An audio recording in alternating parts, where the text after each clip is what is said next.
إن الحمد لله نحمده ونستعينه ونستغفره ونعوذ بالله من شرور أنفسنا ومن سيئات أعمالنا من يهده الله فلا مضل له ومن يضلل فلا هادي له وأشهد أن لا إله إلا الله وحده لا شريك له وأشهد أن محمدا عبده ورسوله أما بعد يا أيها الذين آمنوا اتقوا الله حق تقاته ولا تموتن إلا وأنتم مسلمون يا أيها الناس اتقوا ربكم الذي خلقكم من نفس واحدة وخلق منها زوجها وبث منهما رجالا كثيرا ونساء واتقوا الله الذي تساءلون به والأرحام إن الله كان عليكم رقيبا يا أيها الذين آمنوا اتقوا الله وقولوا قولا سديدا يصلح لكم أعمالكم ويغفر لكم ذنوبكم ومن يطع الله ورسوله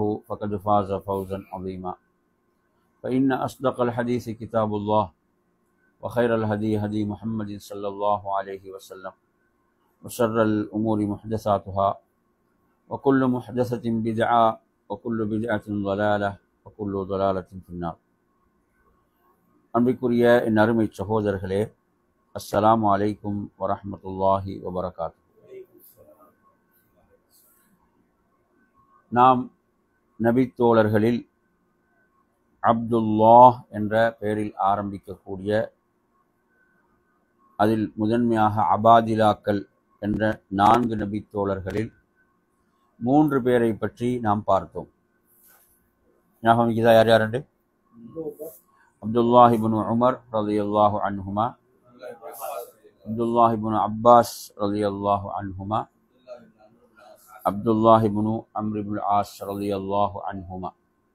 இன்று நாம் பார்க்க போவது அப்துல்லாஹ் இப்னு ஜுபைர் ரலியல்லாஹு அன்ஹுமா. அப்துல்லாஹ் இப்னு ஜுபைர் ரலியல்லாஹு அன்ஹு, ஜுபைர் ரலியல்லாஹு அவரை எப்படி அழைப்போம்னா ஜுபைர் இப்னுல் அவ்வாம். அவங்க யாரு? ஜுபைர் இப்னுல் அவ்வாம். புரியுதா? அவ்வாம் என்பது அப்துல்லா ரலியல்லாஹுடைய பாட்டன். புரியுதா? அவருடைய பாட்டனார். ஜுபைர் ரலியல்லாஹு அவர்களை பொறுத்தவரையில் அவங்க சொர்க்கத்தை கொண்டு நற்செய்தி சொல்லப்பட்ட 10 நபித்தோழர்கள் ஒருவர். ஜுபைர் இப்னு அவ்வாம் ரலியல்லாஹு இருக்கிறாங்களே, அவர்கள் சொர்க்கத்தை கொண்டு நற்செய்தி சொல்லப்பட்ட 10 நபித்தோழர்களில் ஒருவர். அது மாத்திரமல்லாமல் நபி ஸல்லல்லாஹு அலைஹி வஸல்லம் சொன்னார்கள், ஒவ்வொரு நபிக்கும் ஹவாரியூன்கள் இருப்பார்கள். ஹவாரியூன் மிக நெருக்கமானவர்கள். அப்படி நபிக்கு அப்படி ஒரு மிக நெருக்கமானவராக நபி அவங்க சொன்னவங்க தான் ஜுபைர் இப்னுல் அவ்வாம், இந்த அப்துல்லா ரலியல்லாஹுடைய வாப்பா. புரியுதா? சரி, இப்போ நாம் அப்துல்லாஹ் இப்னு ஜுபைர் ரலியல்லாஹு அன்ஹு அவங்களை பொறுத்தவரையில், அதாவது ஹிஜ்ரத்துக்கு பிறகு அவ்வளு மௌலூதின் ஃபில் இஸ்லாமி பஅதல் ஹிஜ்ரா, முஹாஜிர்களில் இஸ்லாத்துக்கு பிறகு முதலில் பிறந்த குழந்தை தான் இவங்க. அப்துல்லா இப்னு ஜுபைர் ரலியல்லாஹு முதலில் பிறந்த குழந்தை. இது தொடர்பான ஹதீஸை நீங்கள் புகாரி, முஸ்லிம் போன்ற கிரந்தங்களில் பார்க்கலாம். இதில் ஒரு ஹதீஸை நாங்கள் பார்ப்போம். புகாரியில் 5469 அவங்களோட தாயார் தான் அறிவிக்கிறாங்க. அப்துல்லா அதனோட தாயார் யாரு? அஸ்மா பின்த் அபிபக்கர். அஸ்மா பின்த் அபிபக்கர். அபூபக்கர் ரலியல்லாஹுடைய மகள் தான் யாரு? அஸ்மா ரலியல்லாஹு. அஸ்மா ரலியல்லாஹு யாரோட தாய்? அப்துல்லா ரலியல்லாஹு. அப்துல்லா ஜுபைர் ரலியல்லாஹுடைய மனைவி அஸ்மா ரலியல்லாஹு. அப்போ அவங்களுக்கு பிறந்த குழந்தை தான் அப்துல்லா. அப்போ எனவே அவங்க சொல்றாங்க, அவங்க ஹிஜ்ரத்துடைய பயணத்தை எப்படி மேற்கொள்றாங்க அப்படின்னு சொல்லும்போது, நிறைமாத கர்ப்பிணியாக. சுப்ஹானல்லாஹ், அவங்க எப்படி ஹிஜ்ரத்தை மக்கால் மதீனாவுக்கு போறாங்கன்னா ஒரு நிறைமாத கர்ப்பிணியாகத்தான் செல்கிறார்கள். எவ்வளோ பெரிய தியாகம் பாருங்க. எவ்வளோ பெரிய தியாகத்தோடு பயணித்திருப்பார்கள். பயணித்து என்ன செய்கிறாங்க? குபாவில் போய் இருக்கிறாங்க. அத்தைத்துல் மதீனத்தை ஃபனஸலத் குபா, குபாவில் தங்குறாங்க. இப்போ குபாவில் இருக்கும்போது தான் குழந்தை பிறக்கிறது. குபாவில் இருக்கும்போது குழந்தை பிறக்குகிறது. அப்ப நான் குழந்தையை தூக்கி கொண்டு அல்லாஹுடைய தூதரிடம் வந்தேன். அல்லாஹுடைய தூதரிடம் வந்து அவர்கள் குழந்தையை தங்களுடைய மடியிலே வைத்தார்கள். பிறகு பேரித்த பழத்தை கொண்டு வரச் சொல்லி அதை நன்றாக மென்று அந்த உமிழ்நீர், நபியாவோட உமிழ்நீர் இருக்குமே, அந்த உமிழ்நீரை அந்த குழந்தையுடைய வாயில ரசூலுல்லாஹ் வைக்கிறாங்க. எனவே அந்த குழந்தை வந்து முதலில் விழுங்கியது நபி அவர்களுடைய உமிழ்நீரைத்தான். நபி அவர்களுடைய உமிழ்நீரைத்தான் அது முதலில் விழுங்கியது. சுப்ஹானல்லாஹ். அப்ப எனவே நறுமையான சகோதரர்களே, இவ்வாறு இதுக்கு வந்து தஹ்னீக்னு சொல்லுவாங்க.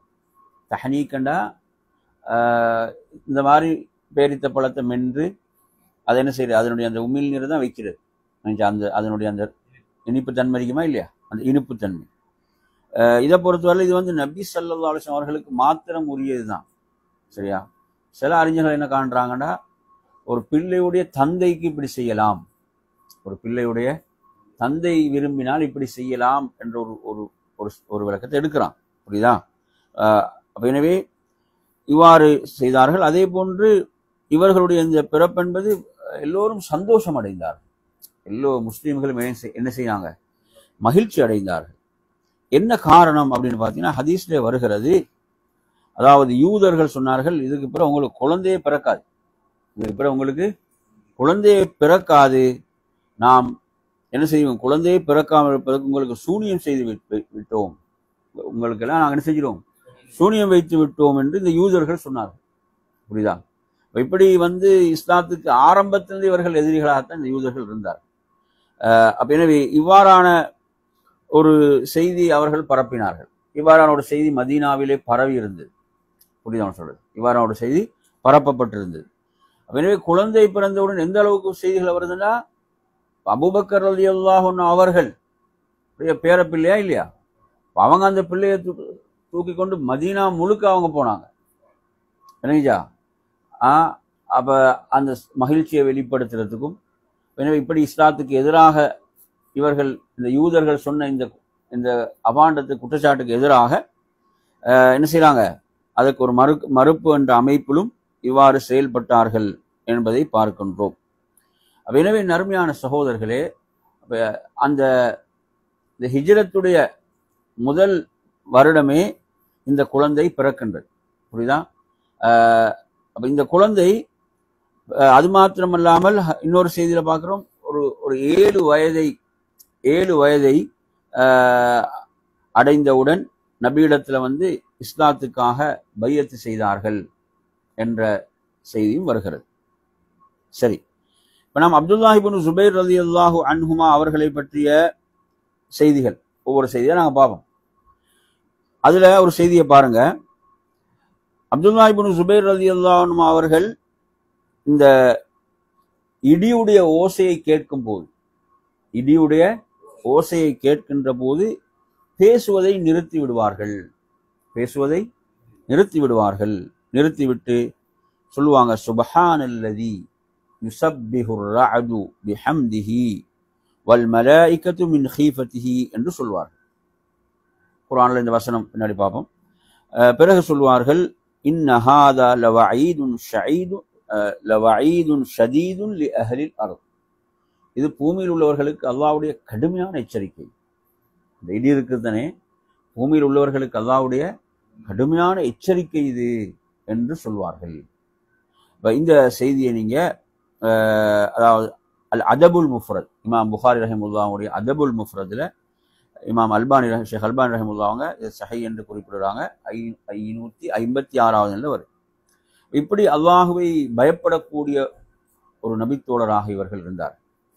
நாங்க வந்து என்ன செய்யறோம், எங்களுக்கு அதெல்லாம் கணக்கே கிடையாது. அவங்க பேச்சே நிறுத்திடுவாங்க, நிறுத்திட்டு இப்படி சொல்வார்கள். அல்லாஹ் குர்ஆன்ல எப்படி சொல்றான், குர்ஆன்ல நீங்க சூரத்துர் ரஅத் என்ற அத்தியாயமே இருக்கு, 13வது அத்தியாயம். அர்-ரஅத் என்ன, இடி. அர்-ரஅத் என்ன, இடி. எனவே அல்லாஹ் சொல்கிறான், ஹுவல்லதி யுரீகுமுல் பர்க, அவன்தான் உங்களுக்கு மின்னலை காண்பிக்கிறான். அவன் பர்கன என்ன, மின்னல். பர்க்ன்ற பேர் உங்களுக்கு வேற எங்க ஞாபகம் இருக்குது? பர்க் நபி அவங்களோட மேராஜுடைய பயணத்துல புராக் என்ன புராக் எடுத்தீங்களா? இப்ப புராக் பர்க் எடுத்தீங்களா? அல்லாஹு தஆலா சொல்கிறான், ஹுவல்லதி யுரீகுமுல் பர்க, அவன் தான் உங்களுக்கு மின்னலை காண்பிக்கிறான். ஹௌஃபன் வ தமஅன். இஸ்லாம் ஹௌஃபண்டா என்ன? அச்சம். புரிஞ்சா? அச்சம் அதுல இருக்கு. அடுத்து தம இருக்கு. தமண்டா ஆதரவு. ஆதரவுண்டா அதன் மூலம் என்ன செய்யும்? மழை பொழியும். வயுன்ஷி ஸஹாப ஸிகால், அல்ல அதன் மூலம் கனமான மேகத்தை உருவாக்குகிறான். கனமான மேகத்தை உருவாக்குகிறான். வயுஸப்பிஹு ர்ரஅது பிஹம்திஹி, இடி என்பது என்னதான்? அந்த இடி என்பது அல்லாஹுவை போற்றி துதிப்பதுதான். அது அது என்ன செய்தது? நமக்கு அதுல சப்தம் வேறையா கேட்டாலும் வயுஸப்பிஹு ர்ரஅது பிஹம்திஹி, இடி என்ன செய்கிறது? அல்லாஹுவை போற்றி துதிக்கிறது. வல் மலாயிகத்து மின் கைஃபத்திஹி, அதே போன்று மலக்குகளும் அவனது அச்சத்திலே இருக்கின்றார்கள். அதே போன்று அல்லாஹு தஆலா என்ன செய்கிறான்? இவ்வாறான இந்த மின்னல்களை கொண்டு சிலரை என்ன செய்கிறான்? பிடித்துக் கொள்கிறான். சிலருக்கு தண்டனையா மாறுதா இல்லையா? நாங்க பாக்குறோமா இல்ல? எவ்வளவு பேர் என்ன செய்யறாங்க? அதன் மூலம் தாக்கப்படுகிறார்கள். அல்லாஹ் சொல்றான், வஹும் யுஜாதிலூன ஃபில்லாஹ், இவர்கள் அல்லாஹ்வுடைய விஷயத்திலே தர்க்கிக்கிறார்கள். இவர்கள் கடுமையாக பிடிக்கப்படுவார்கள் என்றெல்லாம் அல்லாஹ் எச்சரிக்கிறான். அருமையான சகோதரர்களே, இப்ப நாங்க படிக்கிற சஹாபியாரு அப்துல்லா இப்னு ஜுபைர் ரலியல்லாஹு அன்ஹு. இப்ப உஸ்மான் ரலியல்லாஹு அன்ஹு அவங்க இருக்கிறாங்களே, உஸ்மான் ரலியல்லாஹு அன்ஹு அவங்க எத்தனாவது ஹலீஃபா? மூன்றாவது ஹலீஃபா. உஸ்மான் ரலியல்லாஹு அன்ஹு அவர்கள் உடைய வீடு முற்றுகையிடப்பட்டு ஹவாரிஜிகளால், இஸ்லாமிய ஆட்சிக்கு எதிரான அந்த குழப்பவாதிகளால் முற்றுகையிடப்பட்ட போது அப்துல்லா இப்னு ஜுபைர் வந்து அவங்கள வந்து பாதுகாப்பதுல என்ன செஞ்சாங்க? இறுதி வரை இருந்தாங்க. அவங்கள பாதுகாப்பதுல அவங்கள விட்டு செல்லவே இல்லை. அவங்களோட உடல்ல நிறைய காயங்கள், அவங்களோட உடல்ல நிறைய காயங்கள். ஆட்சி தலைவரை வந்து பாதுகாப்பதற்காக அவங்க வந்து எந்த அளவுக்கு என்றால், உஸ்மான் ரலியல்லாஹு அன்ஹு ஆட்சியாளராக இருக்கிறாங்க. எந்த அளவுக்கு சொல்றாங்கன்னா, இவர் சொல்வதை நீங்க ஏற்றுக்கொள்ளலாம் என்ற அளவுக்கு சொல்றாங்க. அப்துல்லா இப்னு ஜுபைர் சொல்வதை ஏற்றுக்கொள்ளலாம். அந்த சூழல்ல அவங்க இமாமத் தொழுகை நடத்தினாங்கன்றெல்லாம் நாங்க பார்க்கிறோம். சுப்ஹானல்லாஹ். அப்ப உஸ்மான் ரலியல்லாஹுடைய ஆட்சி காலத்துல என்ன செய்யப்பட்டது என்றால், குர்ஆன் இருக்குதானே, ஹப்ஸா ரலியல்லாஹு இடத்துல குர்ஆன் இருக்கிறது. அந்த குர்ஆனை பல பிரதிகளாக எடுப்பதற்கு என்ன செய்யறாங்கன்னு சொன்னா, சில சஹாபாக்களை நியமிக்கிறான். உஸ்மான் ரலியல்லாஹு பல சஹாபாக்களை நியமிக்கிறான். அப்படி நியமித்தவங்கள்ல ஸைத் இப்னு சாபித், இந்த சஹாபி ஸைத் இப்னு சாபித், அப்துல்லா இப்னு ஜுபைர், அதே போன்று சயீத் இப்னுல் ஆஸ், அதே போன்று அப்துர் ரஹ்மான் இப்னுல் ஹாரிஸ் இப்னு ஹிஷாம். எத்தனை பேரை நியமிக்கிறாங்க? இதுல 4 பேரை நியமிக்கிறாங்க. 4 பேரை இவர்கள் நியமித்தார்கள். அப்ப இவ்வாறு நியமித்து விட்டு அவங்க சொல்றாங்க, அதாவது அதுல மொழி ரீதியான பிரச்சனைகள் வருகின்ற போது ஸைத் இப்னு சாபித் அவங்க ஒரு அன்சாரி தோழராக இருக்கிறாங்க. அவங்கள்ட்ட சொல்றாங்க, அதாவது இங்க குறைஷிகளுடைய மொழி வழக்கை எடுத்துக்கொள்ளுங்கள், அதில் தான் குர்ஆன் அருளப்பெற்றது என்று சொன்னாங்க. என்ற செய்தியை 3506வது எண்ணில் புகாரில பார்க்கலாம். அப்ப இந்த குழுல யாரும் இருக்கிறாங்க? அப்துல்லா இப்னு ஜுபைர் ரலியல்லாஹு அன்ஹு. அதுல நாம என்ன தெரியுது?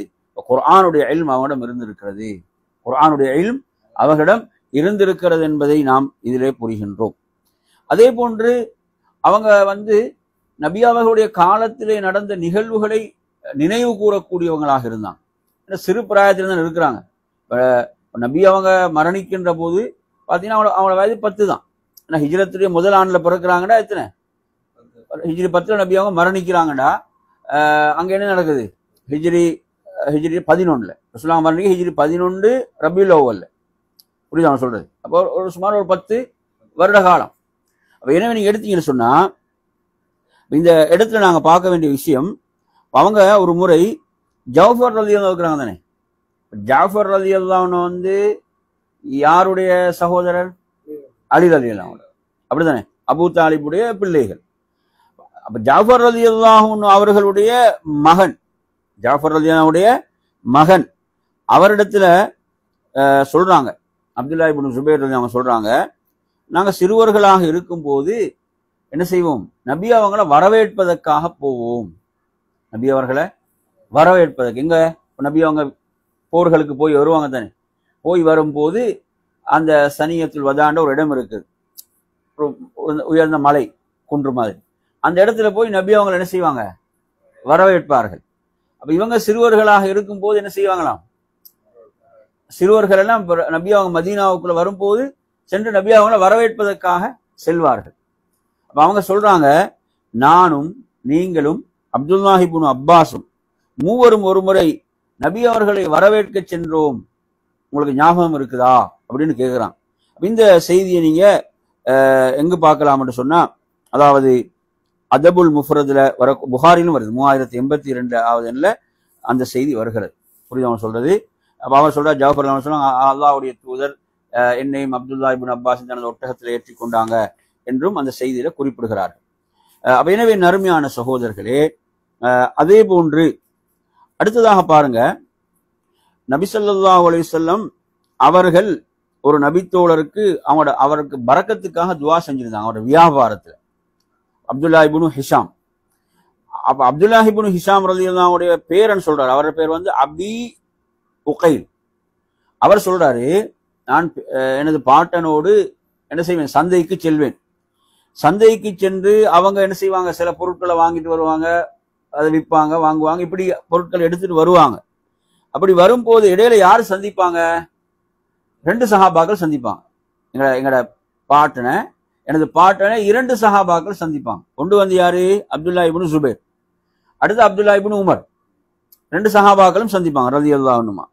சந்திச்சு என்ன சொல்லுவாங்க, அதாவது உங்களோட வியாபாரத்துல நீங்க எங்களையும் சேர்த்துக்கோங்க, உங்களோட வியாபாரத்துல எம்மையும் சேர்த்துக்கோங்க, ஏன்னா நபியா உங்களுக்கு உங்களோட வியாபாரத்துடைய பரக்கத்துக்காக துவா செஞ்சிருக்கிறாங்க, உங்களோட பரக்கத்துக்காக துவா செய்திருக்கிறாங்க. அப்ப எனவே அவர்களையும் சேர்த்துக் கொள்வாங்க, அவங்களோட வியாபாரத்தில் நிறைய பரக்கத்தை அடைவார்கள்.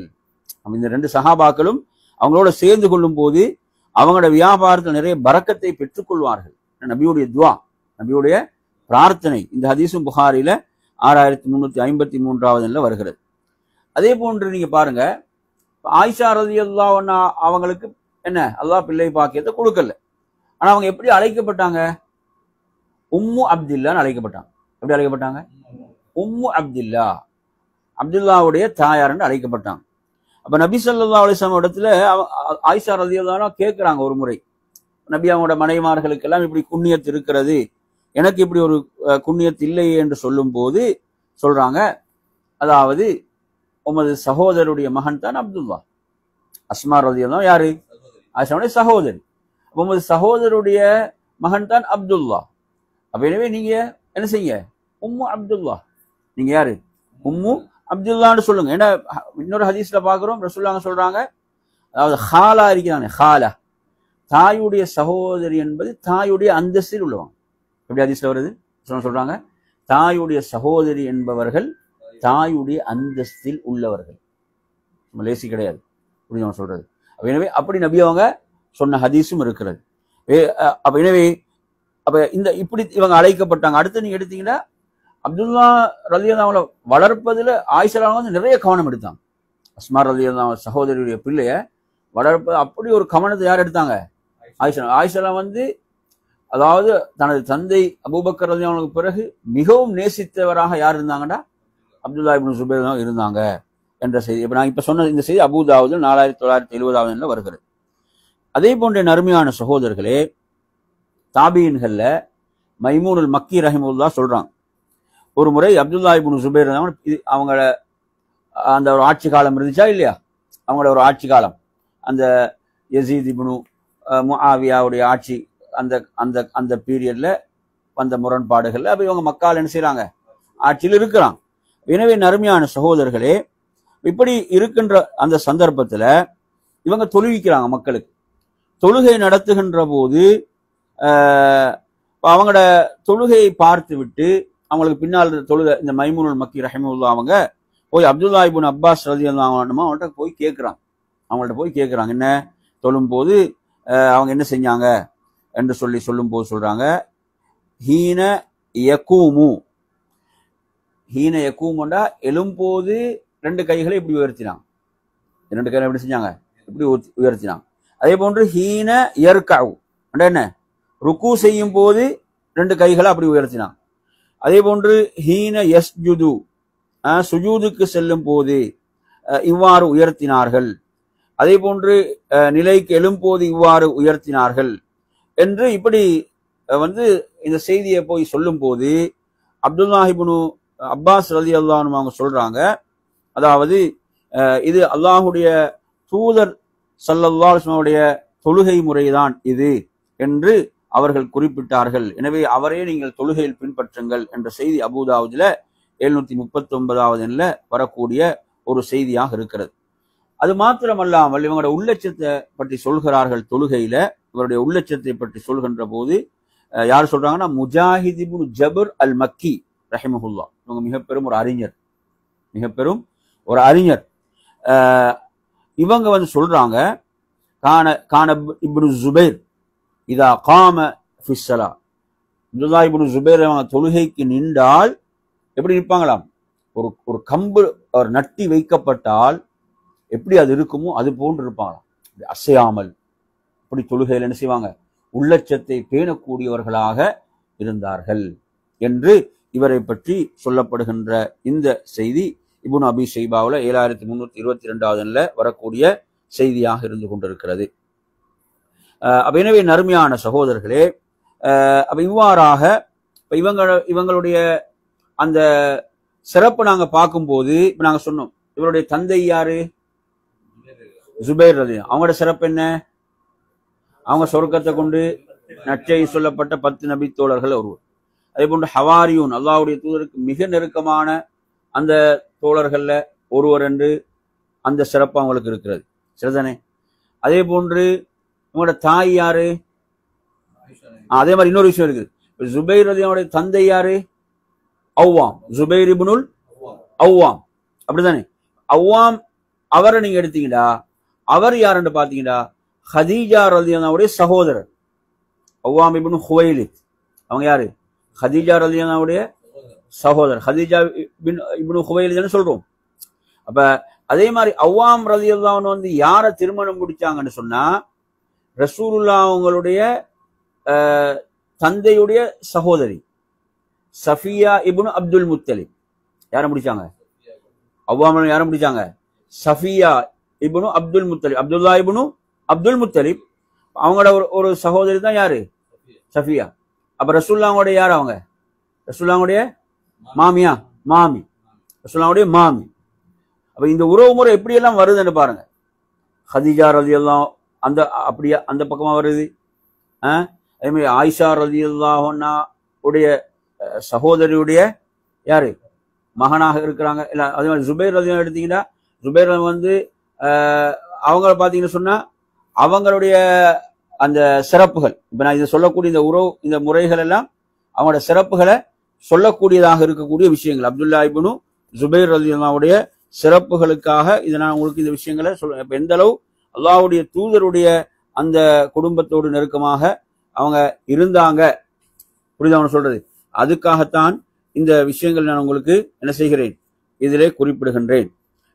எனவே நறுமையான சகோதரர்களே, அடுத்ததாக நாம் இதிலே பார்க்க வேண்டிய விடயம் என்னவென்று சொன்னால், அதாவது அப்துல்லாஹ் இப்னு ஜுபைர் ரலியல்லாஹு அன்ஹு அவர்களுடைய இந்த வரலாற்று குறிப்புகள்ல, அவர்களுடைய இந்த சிறப்புகள்ல அடுத்த ஒரு செய்தியை நாம் பார்ப்போம். அதாவது அப்துல்லாஹ் இப்னு ஜுபைர் ரலியல்லாஹு அன்ஹு அவங்களை பொறுத்தவரையில ஆயிஷா ரலியல்லாஹு அன்ஹா அவர்களுக்கு மிக விருப்பத்துக்குரியவங்களா இருந்தாங்க, மிக நேசத்துக்குரியவங்க. நபிக்கும் அபூபக்கர் ரலியல்லாஹு அன்ஹுக்கு பிறகும் மிகவும் நேசத்துக்குரியவர்களாக இருந்தார்கள் என்பதை நாங்க பார்க்கிறோம். ஒரு நிகழ்வு நடக்குது. என்ன நிகழ்வுன்னு பாத்தீங்கன்னா, ஆயிஷா ரலியல்லாஹு அன்ஹா அவங்க என்ன செய்வாங்கன்னா, அவங்கள சதக்கா செய்வதில் அவங்களுக்கு எதெல்லாம் கிடைக்குமோ அதெல்லாம் அப்படியே சதக்கா செஞ்சிருவாங்க, வாரி வாரி வழங்கக்கூடியவங்களாகத்தான் இருந்தாங்க. அப்ப இப்படி இருக்கின்ற போது இவங்க ஒரு முறை என்ன சொல்றாங்கண்டா, அவங்கள கையை கட்டி வைக்க வேணும்ன்ற மாதிரி சொல்றாங்க, ஒரு வார்த்தையை பயன்படுத்துறாங்க. யாரு? அப்துல்லா இப்னு சுபைர் ரலியல்லாஹு அன்ஹு நினைச்சா ஆயிஷா ரலியல்லாஹு அன்ஹா விஷயத்துல, தனது சாட்சி விஷயத்துல.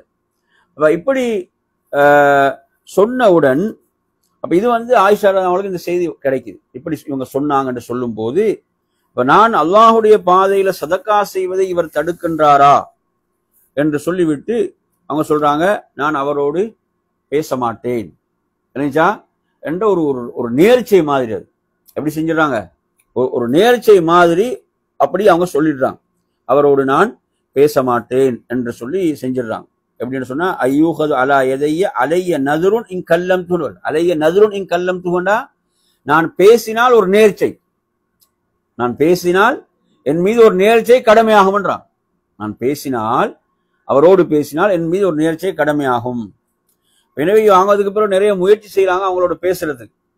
தெரிஞ்சா நிறைய பேரை அவங்களுக்கு பரிந்துரை செய்வதற்காக அனுப்புறாங்க. ரசூலுல்லாஹ் அவங்களுடைய அந்த குடும்பத்தை சேர்ந்தவர்கள், இப்படியானவர்கள் எல்லாம் அவங்க மூலமாக எல்லாம் முயற்சி செய்யறாங்க. ஆனா அதெல்லாம் அவங்க என்ன செய்யறாங்க, ஏற்றுக்கொள்ள மறுக்கிறாங்க. இப்ப அதற்கு பிறகு பாத்தீங்கன்னு சொன்னா, ஒரு முறை என்ன செய்யறாங்க, அப்துல் ரஹ்மான் இப்னு அஸ்வத் இப்னு அப்து யகூஸ், அதே மாதிரி மிஸ்வர் இப்னு மஹ்ரமா, இவங்க ரெண்டு பேரும் ஆயிஷா ரலியல்லாஹு அவங்க வீட்டுக்கு போய் அனுமதி கேட்கிறான் உள்ளே வருவதற்கு. அப்ப எல்லோரும் வரலாமான்னு சொல்லும் போது என்ன செய்யறாங்க, இவங்களை உள்ள தள்ளி விடுறாங்க, இவங்களை உள்ள தள்ளி விடுறாங்க. அவங்க ஹிஜாபுக்கு பின்னால இருக்கிறாங்க, தள்ளி விட்டாங்க. அதுக்கு போறப்போ இவங்க என்ன செய்யறாங்க, அவங்களிடத்துல மன்னிப்பு கேட்கிறாங்க. அதுக்கப்புறம் ஆயிஷா என்ன செய்யறாங்க, அவர்களை மன்னித்து விட்டார்கள், பேசினாங்க என்றதை பார்க்கிறோம். அருமையான சகோதரர்களே, அதுக்காக அவங்க என்ன செஞ்சாங்க, 10 அடிமைகளை கொடுத்தாங்க.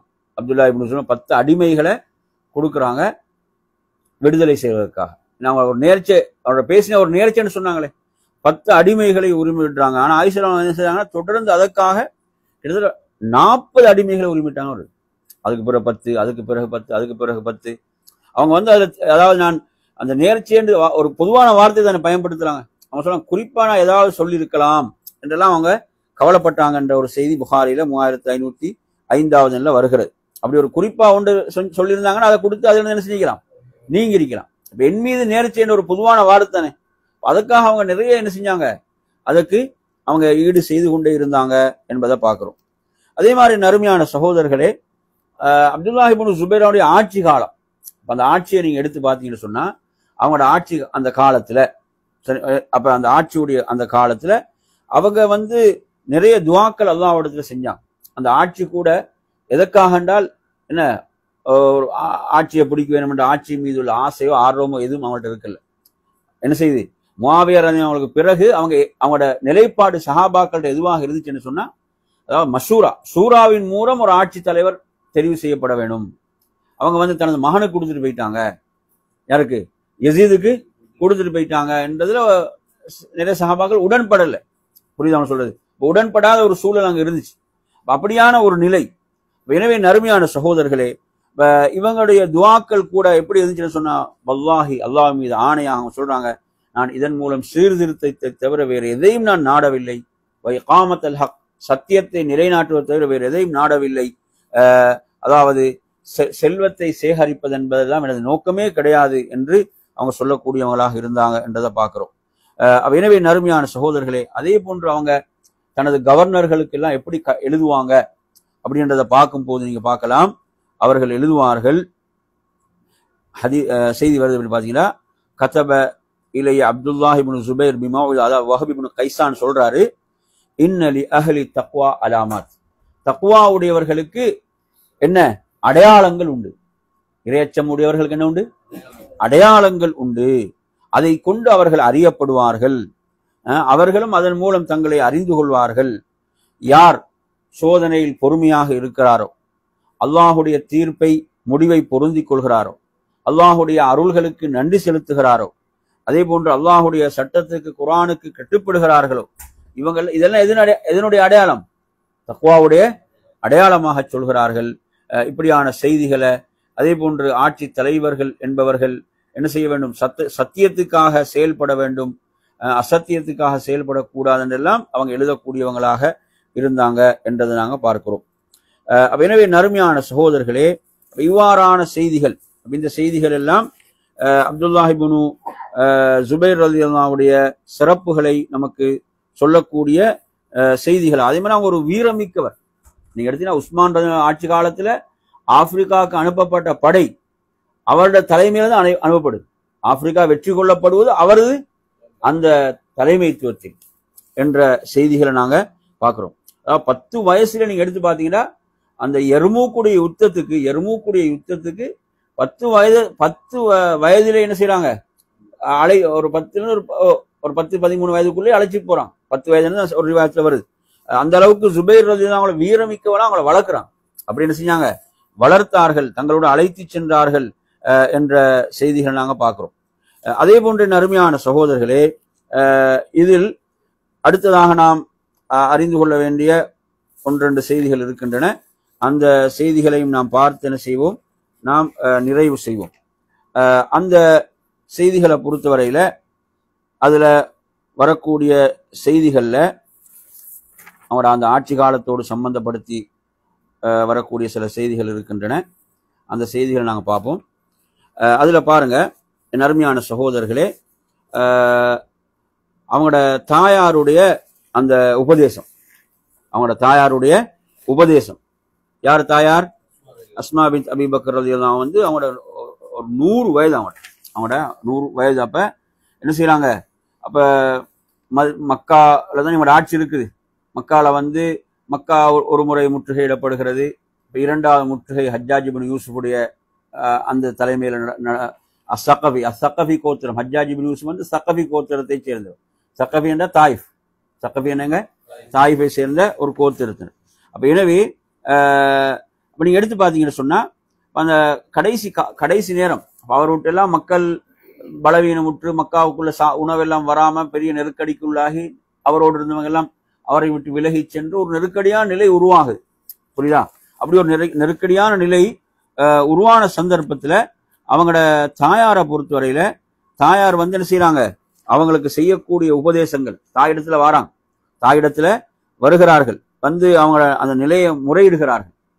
உள்ள மக்கள் எல்லாம் என்ன செய்யறாங்க, என்னை விட்டு விலகி சென்று விட்டார்கள், இப்படி ஒரு முற்றுகை விட்டப்பட்ட ஒரு நிலை அங்கு இருக்கிறது.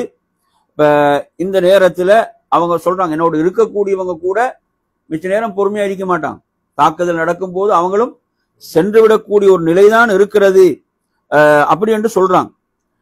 அப்ப எனவே நறுமையான சகோதரர்களே, தாயிடத்துல இதை பற்றி சொல்லும் போது தாயார் சொல்றாங்க, அவங்க வயதான ஒரு மூதாட்டியாக இருக்கிறாங்க, என் அருமை மகனே, நீ வந்து உன்னை பற்றி மிக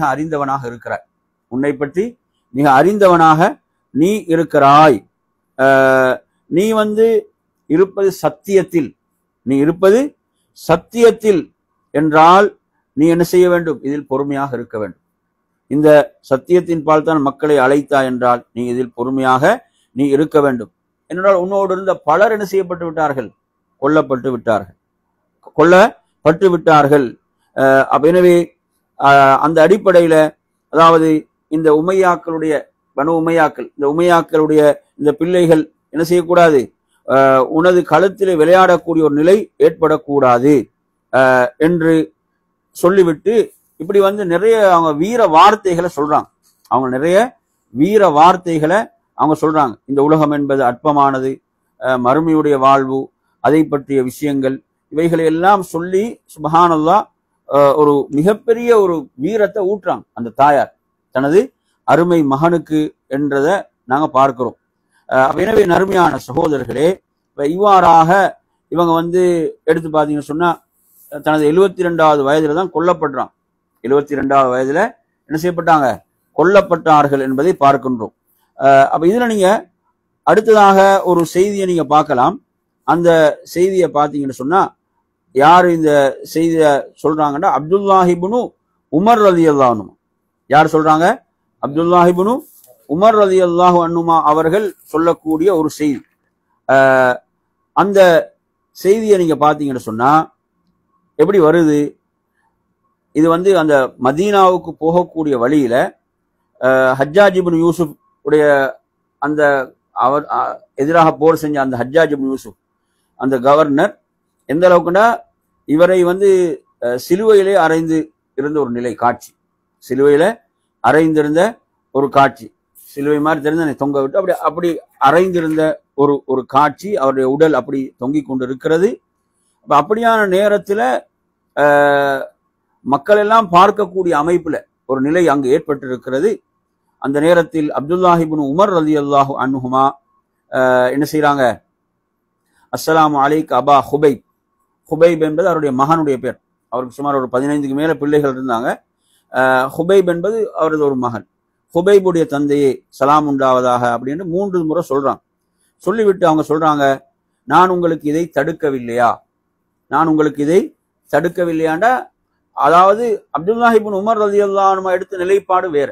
அவங்க நிலைப்பாடு என்னன்னு சொன்னா, இந்த ஃபித்னாவுக்குள் நுழைந்து விடக்கூடாது, யசீதுடைய தலைமையை ஏற்று அப்படி செயல்பட வேண்டும் என்ற மாதிரியான ஒரு போக்கு. அவங்க இவங்க அப்துல்லாஹ் இப்னு சுபைர் அவங்களுக்கு பைய செஞ்சிருக்கல. யாரு? அப்துல்லாஹ் இப்னு உமர் என்ன செய்யல, பைய செய்யவில்லை. புரியுது அவங்க சொல்றது. எனவே அவங்க அவங்களுக்கு அட்வைஸ் பண்ணது, அறிவுரை கொடுத்தது வேற மாதிரி தான். நாங்க இந்த இந்த உமையாக்களுடைய ஆட்சி, அதுக்கு நாங்க கட்டுப்பட்டு போற மாதிரியான ஒரு நிலைப்பாடு தான் அவருடைய நிலைப்பாடு. அப்ப அதனாலதான் அவங்க சொல்றாங்க, நான் உங்களுக்கு இதை தடுக்கவில்லையா என்று 3 முறை சொல்றாங்க. சொல்லிவிட்டு அவங்க சொல்றாங்க, நீங்க ஒரு நோன்பாளியாக இருந்தீர்கள், சௌவாமன். அந்த இடத்துல அவங்க சொல்றாங்க பாருங்க, சொல்லக்கூடிய வார்த்தைகள், நிச்சயமாக நான் உங்களை அறிந்ததெல்லாம் நீங்கள் ஒரு நோன்பாளி, தொடர்ந்து நோன்பு இருக்கக்கூடிய ஒரு தோழர். அதே போன்று இரவில் நின்று வணங்கக்கூடியவர், கவ்வாம், இரவில் நின்று வணங்கக்கூடியவர். அதே போன்று நீங்கள் இரத்த உறவுகளை எல்லாம் சேர்ந்து வாழக்கூடியவர் என்று என்ன செய்யறாங்க, அவர்களை பற்றி இவ்வாறு அவங்க சிறப்பித்து சொல்றாங்க. இதெல்லாம் அவங்களோட சிறப்புகள், இதெல்லாம் அவங்களோட சிறப்புகள். எனவே அஸ்மா பின்த் அபீ பக்கர் ரலியல்லாஹு அவங்களோட தாயார் கூட என்ன செய்யறாங்க, அப்ப அந்த சந்தர்ப்பத்துல இன்னொரு விஷயம் நடக்குதுன்னு சொன்னால், இப்படியெல்லாம் சொல்லிட்டு இப்படி சொன்னாங்கன்ற செய்தி ஹஜ்ஜாஜ் இப்னு யூசுப் கேள்விப்பட்டவுடன், அப்துல்லாஹ் இப்னு உமர் இப்படி அந்த இதை பார்த்து பேசினார், இப்படி சொன்னார்ன்றதுன்னு அதிலிருந்து அவருடைய உடல் இறக்கப்பட்டு என்ன செய்யப்படுது, அதற்கு பிறகு அவங்களோட அந்த உடலை எடுத்து யூதர்களுடைய அந்த இதுக்குதானே யூதர்கள் போடப்படக்கூடிய அடக்கப்படக்கூடிய அங்கு போடப்பட்டதுன்னு வருகிறது. இன்னொரு ரிவாயத்தில் வருகிறது, அந்த உடலை எடுத்து அவங்களோட தாயார் மற்றவங்கெல்லாம் சேர்ந்து அதை குளிப்பாட்டு, அதுக்கு செய்ய வேண்டிய கடமைகள் எல்லாம் செய்து அவங்க அடக்கினாங்க. ஏன்னா அவங்க அந்த கண் குளிர்ச்சி தனக்கு வேணும் என்ற மாதிரி அவங்களோட தாயார் பிரார்த்தித்து கொண்டிருந்தாங்க. அதுக்கு பிறகு ஒரு வாரத்துக்கு பிறகு அவங்க தாயார் மரணிக்கிறாங்க. எனவே நறுமையான சகோதரர்களே, இவ்வாறாக இதுல இன்னொரு விஷயம் இருக்குது. இந்த நிகழ்வுக்கு பிறகு என்ன நடக்குதுன்னு சொன்னா, ஹஜ்ஜாஜ் இப்னு யூசுப் இந்த தாயை அழைக்கிறான். கொல்லப்பட்டு விட்டாரு, அப்துல்லாஹ் இப்னு சுபைர் கொல்லப்பட்டு விட்டார். ஹஜ்ஜாஜ் இப்னு யூசுஃபுடைய சபைக்கு யார் வரேன்னு அழைக்கிறாங்க, அஸ்மா பின்த் அபீ வர வேணும் என்று சொல்லி. அவங்க சொன்னாங்க, நிச்சயமாக நான் வரமாட்டேன் என்று சொல்றாங்க. அப்போது அவன் ஆள் அனுப்பி சொல்றான், என்ன முடியை இழுத்தாவது இங்கு கொண்டு வருவோம் என்று சொல்லும் போதும் அவங்க உறுதியா இருக்கிறாங்க. அதுக்கப்புறம் அவன் தனது செருப்பை அணிந்து கொண்டு ஹஜ்ஜாஜ் அங்கு வந்தார் என்பதை பார்க்கிறோம். அப்படி வந்த நேரத்துல அங்க நடந்த அந்த உரையாடல் உங்களுக்கு தெரியும். இவங்களுக்கு ஒரு பேர் இருக்கு, அஸ்மா ரலியல்லாஹு ஒரு பேர் இருக்கு, தாத்துன் நிதாகைன். அப்படி என்ன அர்த்தம்? அந்த இரு கச்சை குறிவர்னு சொல்றது, இடுப்புல கட்டுவாங்க தானே. அப்ப ரசூலுல்லாஹி ஹிஜ்ரத்துடைய பயணத்துல அந்த உணவை கட்டுறதுக்காக என்ன செஞ்சாங்க, அதை 2ஆக கிழித்து ஒரு பகுதியை அதுல கட்டினாங்க, ஒரு பகுதியை தனது இடுப்புல கட்டி கொண்டாங்க. அந்த சிறப்பு பேர் ரசூலுல்லாஹி அவங்களுக்கு கொடுத்தாங்க. அந்த சிறப்பு பேர் அந்த தாயாருக்கு இருந்துச்சு, அவங்களோட தாயாருக்கு. எனவே நறுமையான சகோதரர்களே, இந்த நேரத்துல இதையும் அவன் சொல்லி என்ன செய்யறான், அந்த ஹஜ்ஜாஜ் இப்படி சொல்கின்ற போது அவங்க அதனுடைய சிறப்பையும் சொல்றாங்க, அல்லாஹ்வுடைய தூதரின் அந்த சிறப்பு பேரை தந்தாங்க என்பதையும் சொல்கிறார்கள். அதே போன்று அதாவது தனது மகனுடைய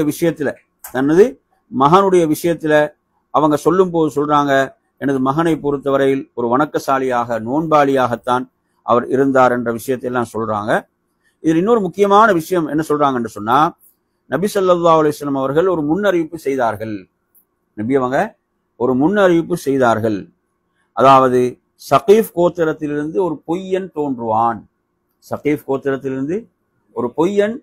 தன்னை நபி என்று சொல்லி தோன்றுவான். அவனை நாம் பார்த்து விட்டோம். அவன் வந்து முக்தார் அஸ்ஸகஃபி என்ற ஒருவன் தோன்றினான். புரியுது அவன் சொல்றது? அவனை நாம் பார்த்து விட்டோம். அடுத்து நபி அவங்க சொன்னாங்க, இதே சகீஃப் கோத்திரத்தில் ஒரு கொலைகாரன் தோன்றுவான், ஒரு கொலைகாரன் தோன்றுவான் என்று சொன்னார்கள். அது உன்னை தவிர வேறு யாரும் இருக்க முடியாது என்று என்ன செய்யறாங்க, அந்த தாயார் அவ்வளவு வீரத்தோடு பேசுறான். புரியுது அவன் சொல்றது? அவ்வாறு சொன்ன ஹஜ்ஜாஜ் எதுவும் சொல்லாமல் அங்கிருந்து எழுந்து சென்று விட்டார் என்ற செய்தி முஸ்லிம்ல வருகிறது. எனவே நறுமையான சகோதரர்களே, நபி ஸல்லல்லாஹு அலைஹி வஸல்லம் அவங்களுடைய நபி அவங்க செய்த முன்னறிவிப்புகள் தான். பிறகு நடந்த ஆட்சியில் நடந்த இவ்வாறான குழப்பங்கள் எல்லாம் அதிலெல்லாம் சஹாபாக்கள் மிக நிதானமாகத்தான் செயல்பட்டார்கள். எனவே நறுமையான சகோதரர்களே, இவ்வாறாக அப்துல்லா இப்னு ஸுபைர் ரலியல்லாஹு அன்ஹுடைய வாழ்க்கை வரலாற்றுடைய சில முக்கியமான செய்திகளை நாம் இன்றைய வகுப்பினூடாக அறிந்து கொண்டோம். எனவே அவர்கள் ஒரு சிறந்த ஒரு வணக்கசாலியாக இருந்த ஒரு தோழர். மார்க்க ஞானம் எந்த அளவுக்குன்னு சொன்னா, அவங்களோட மார்க்க தீர்ப்புகள் என்றே தனி புக் போடப்பட்டிருக்கு. அப்துல்லா இப்னு ஸுபைருடைய மார்க்க தீர்ப்புகள் அப்படி என்றே தனி புக் போடுற அளவுக்கு அவங்க என்ன செய்து மார்க்க விளக்கம் உள்ளவங்களாக அவர்கள் என்ன செஞ்சாங்க, இருந்தாங்க. அவங்களுக்கு தெரியும், ஃபித்னாவுடைய காலம், அந்த அந்த காலத்துல அப்துல்லா இப்னு அப்பாஸ் வந்து மக்கால் இருக்கல, அவங்க தாயிஃபுக்கு போயிட்டாங்க. அவங்க எங்க போனாங்க? தாயிஃபுக்கு போனாங்க. தாயிஃப்ல தான் அவங்க மரணிக்கிறான். அந்த நேரத்துல கூட ஒரு நாள் அங்க அவங்களோட ஆட்சி காலத்துல ஒரு சுமார் ஒரு 7-8 வருடம் ஆட்சி காலம் அவங்களோட இருந்துச்சு. அப்ப அந்த ஆட்சி காலத்துல ஒரு நாள் பெருநாளுடைய அந்த நாள் என்பது ஜும்மா நாள்ல அமைகிறது. ஜும்மா நாள்ல அமைது. எனவே அவங்க பெருநாளை தொழுவிச்சாங்க. ஜும்மா தொழுவிக்கு அப்துல்லா இப்னு ஸுபைர் வரல. இது பற்றி தாயிஃபில் இருக்கக்கூடிய அப்துல்லா இப்னு அப்பாஸிடம் போய் கேட்கப்படும் போது கூட அவங்க என்ன சொன்னாங்க, அவர் சுன்னாவைத்தான் செய்தார், அசாப சுன்னா, அதுதான் சுன்னா என்று அப்படி என்ன செஞ்சாங்க, அவங்க சொன்னாங்கன்ற செய்தியில் நாங்கள் பார்க்குறோம். எனவே நறுமையான சகோதரர்களே, அந்த அடிப்படையில் நாம் அப்துல்லா என்ற அபாதிலாக்கள்ல 4 பேரை பார்த்துட்டோம். அபாதிலான்ற பேர்ல வர 4 பேர். எனவே இவங்களை மார்க்க என்ன அறிஞர்கள் என்று போற்றப்படக்கூடியவங்க, மிக நீண்ட காலம் வாழ்ந்தவர்கள். இந்த 4 பேரும் நாங்கள் சொன்ன இவங்கெல்லாம் நீண்ட காலம் வாழ்ந்தவர்கள் என்ற அந்த இதில் வரக்கூடியவங்க. அதுல முதலாவது பார்த்தோம் அப்துல்லா இப்னு உமர், அப்துல்லா இப்னு அப்பாஸ், அப்துல்லா இப்னு அமர், அப்துல்லா இப்னு ஸுபைர் ரலியல்லாஹு அன்ஹு. இதுக்கு பிறகு நாங்கள் அப்துல்லா அடுத்து வரக்கூடிய எல்லாம் நாங்கள் பார்ப்போம். இன்ஷா அல்லாஹ் ஒவ்வொருத்தராக நாங்கள் பார்ப்போம். இத்தோடு இன்றைய வகுப்பை நிறைவு செய்து கொள்வோம். ஆகிர் தஅவானா அல்ஹம்துலில்லாஹி ரப்பில் ஆலமீன். அஸ்ஸலாமு அலைக்கும் வரஹ்மத்துல்லாஹி வபரகாத்துஹு.